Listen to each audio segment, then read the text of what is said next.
Hello, ladies and gentlemen, Sir Cypher here with Let's Play the Dawn of War series.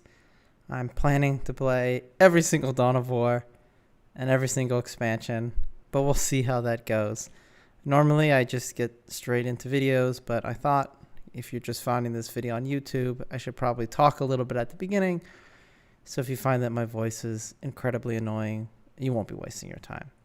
But anyway, here we go.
In the name of the Emperor, you will not falter!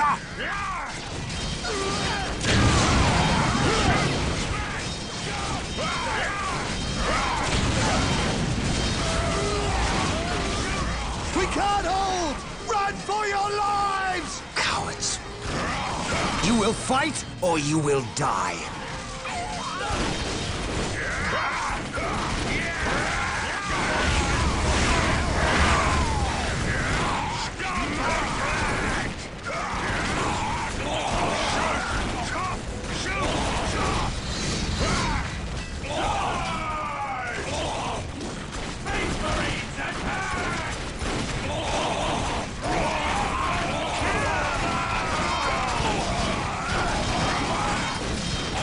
I am Captain Gabriel Angelos of the Blood Ravens 3rd Company. Status. My lord, forgive me. We have done all we can to stop the orcs, but we have failed. My men's lives are yours. You stood your ground in the face of the Emperor's foes. You've done your duty. If your men have failed you, I will leave their judgment in your hands. Thank you, my lord. I am not here for your thanks. This port must be held if we are to maintain troops and supply lines to the planet's surface. That is why we are here. Now, what of the wounded and the civilians? Stranded. We have few ships. Then you shall have more. All Blood Raven flights execute Protocol 23 and initiate civilian evacuation. We will dispatch the ground forces. Yes, my lord. Ground forces, my lord. But the orcs have retreated. You must know your enemy to defeat them, Colonel. Orcs only retreat to regroup. They will keep coming until you or they are dead.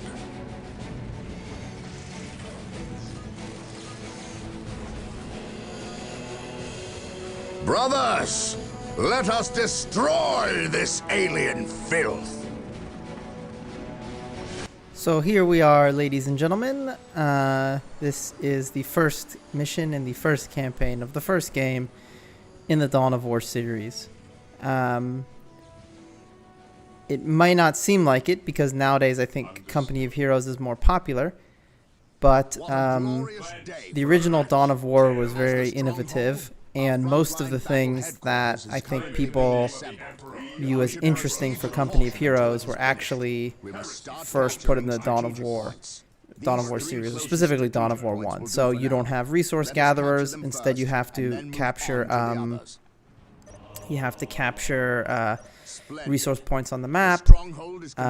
You don't build individual units. You build squads. The squads can have weapons and get upgrades. And things like that.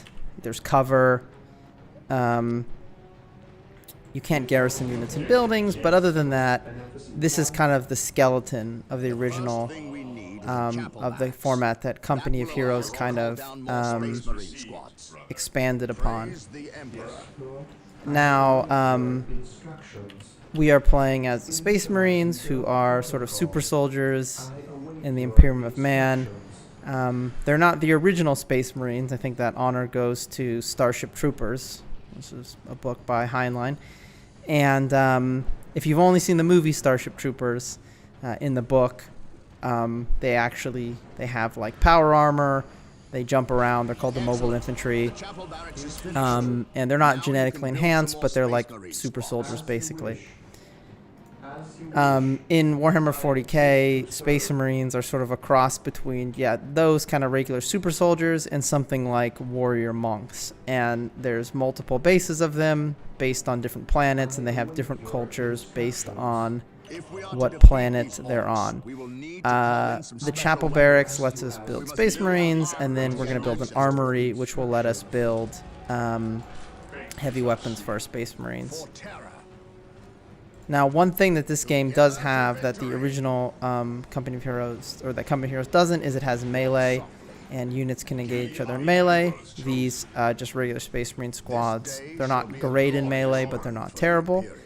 So we might end up meleeing some things. I've attached my Force Commander here in the middle of the squad. You can see we mouse over, we get cover things.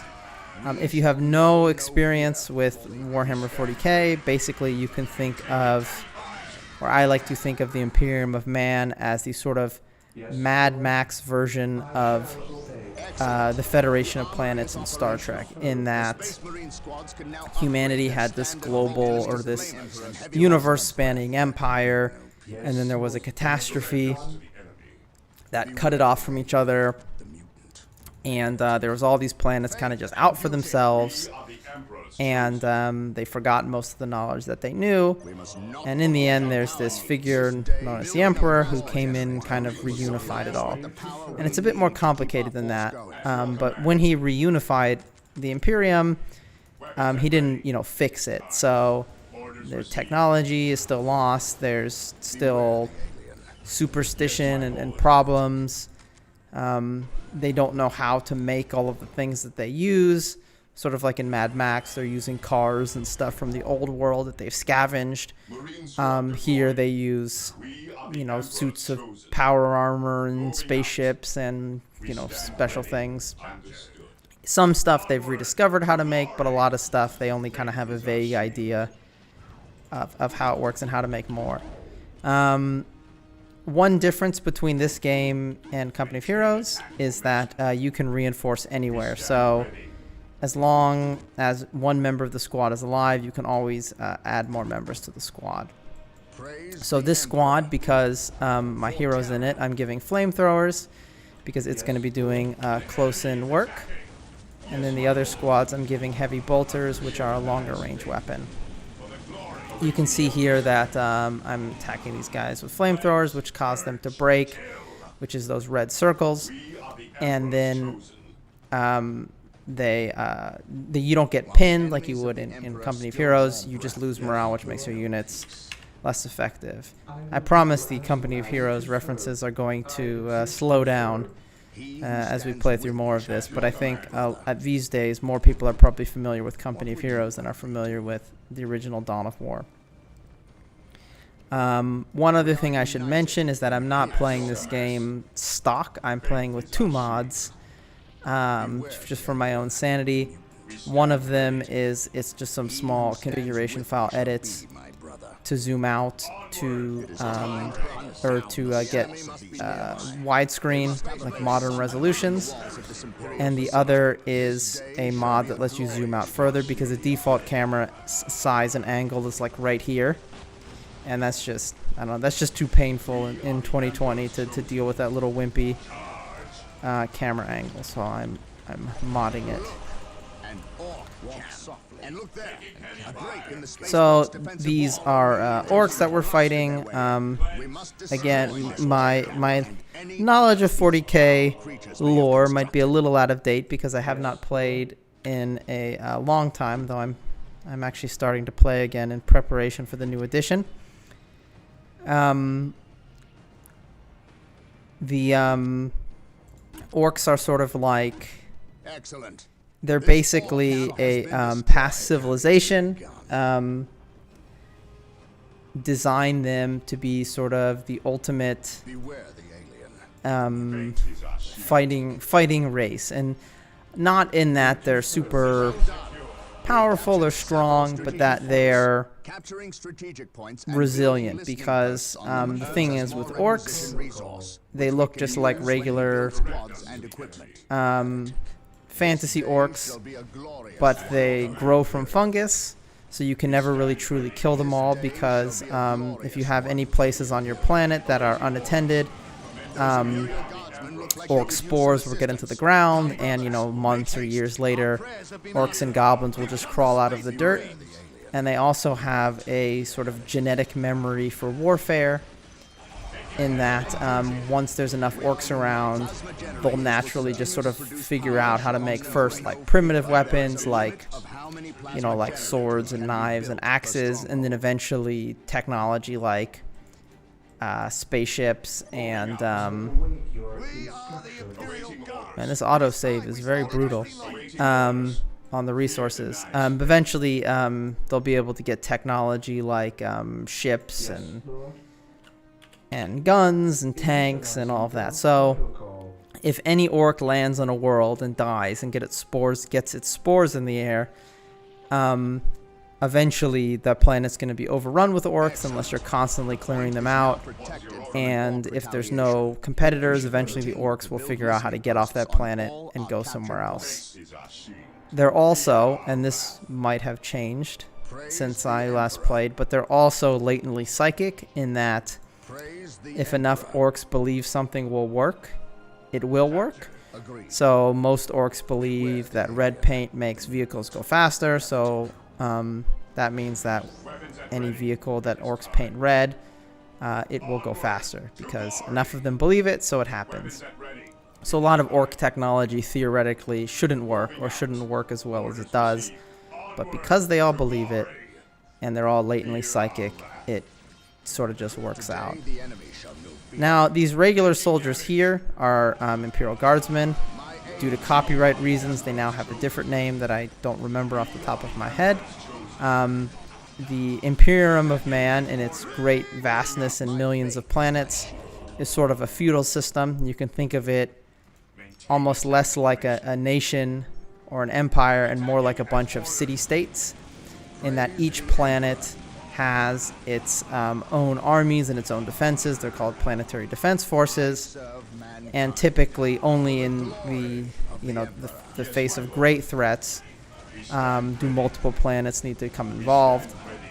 So let's say a bunch of orcs are invading a planet, then all the planets around might have to raise their own units of soldiers and send them to the planet that's under attack, to help deal with the threat.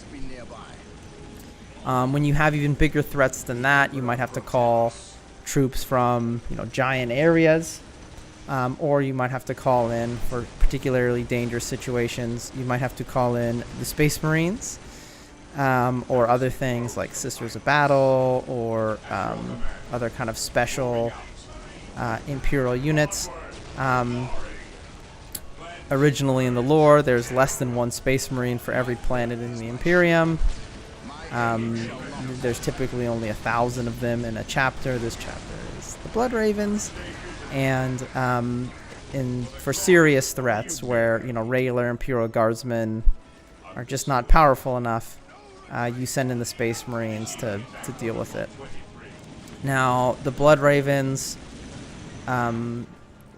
they're fairly generic. I think the only special thing about them, and this is sort of a joke, is that sort of like how ravens like shiny things, they're always in stories seeming to be chasing after valuable artifacts and things.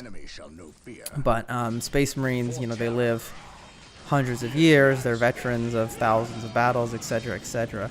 Now, in video games and in the actual tabletop game of Warhammer 40k, you know, they're not as good as they're supposed to be in the fiction. In the fiction, they're supposed to be like unstoppable killing machines, and, you know, one Space Marine is worth, you know, 100 lesser soldiers, and, you know, a single squad can turn the tide of a whole battle. But when you typically in video games, they're like maybe like 2 or 3 times as good as a regular soldier, which is, you know, not quite as exciting. So we'll go over here and help these Imperial Guard, who I think are technically our planetary defense force. So again, yeah, these are just regular soldiers from the local planet, which is we're on Tartarus, who are just there to deal with local threats. They can be sent off world, but typically they're just to deal with local threats, and then you raise kind of expeditionary units if they need to go to different planets. Okay, so we'll keep moving on into here. I've been building on some of these. I've been building listening posts, which increase the amount of resources you get. Requisition is basically the equivalent of like manpower in Company of Heroes. And power is sort of like fuel, I guess. It's sort of a more advanced resource. But they don't really quite line up exactly with the resources in Company of Heroes.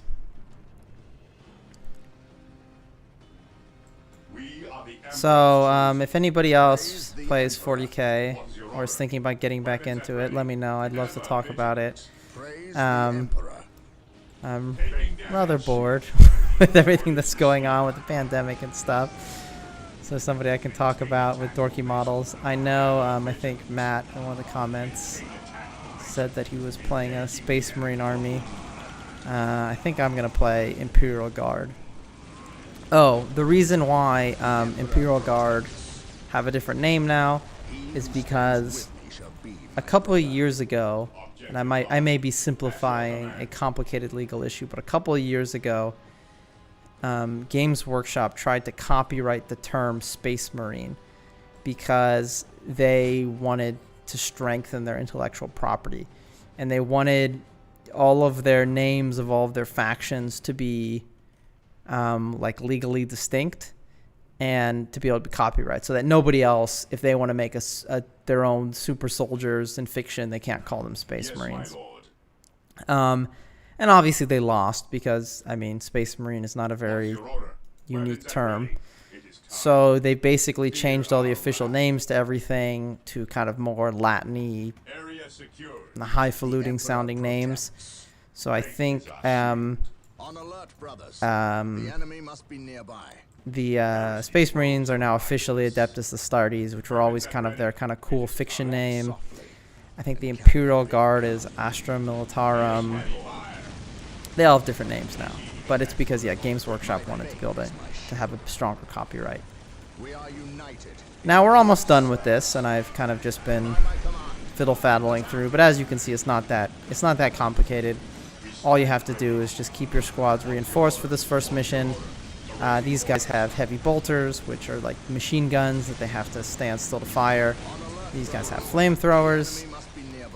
I am playing this on hard instead of the hardest difficulty, which is very hard, because all very hard does is increase enemy health by 50%, and that doesn't really make it any... You can see we're getting into melee there for a second. That doesn't really make the game any harder, it just makes it more tedious. Well, anyway, this is just a rather short mission here. We'll clean up these orcs. We'll learn more about the mystery about why the Blood Ravens are here. Typically, Space Marines wouldn't go to a planet just because of some orcs. Well done, the enemy must be nearby. Victory is So we will find out then.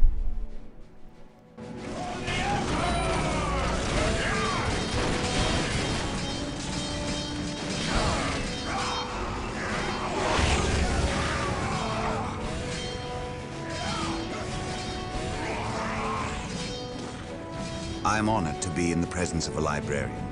I wish to know how my men can better serve you. We shall wait for the captain to finish his prayers. I saw you stand against the orcs. You are a brave man, Colonel. I wish I could say the same of your men. I shall strengthen their resolve, my lord. See that you do, or we shall do it for you. You have something you wish to say. Say it, Colonel. How did you know? Even without my psychic gifts, it is obvious. Speak. Is it true your company eradicated a heresy on the planet of Cyrene recently? An exterminatus, down to the planet's last man, woman, and child. Colonel, your company is welcome, but such questions are not. Do not ask the captain about Cyrene if you intend to remain in his good graces.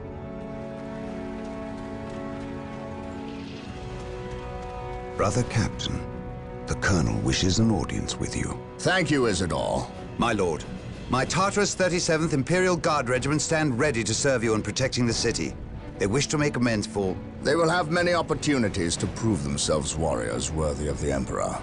The Blood Ravens are leaving the city. Its protection is in your hands. I will ready my men. May I ask what your next course of action is? Orcs only respect strength.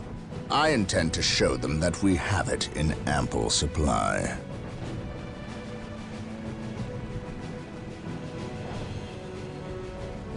Well, thank you for watching. Excellent. Oh, This orc camp has been destroyed. thank you for watching, ladies and gentlemen. Look out for more. I think it'll get more exciting as we go on. And feel free, if I'm wrong about any of the sort of lore and stuff in 40K, to let me know. My information is a little outdated. I haven't really played in like 9 years, but I'm trying to get back in the saddle. Well, anyway, thank you for watching, and have a nice day.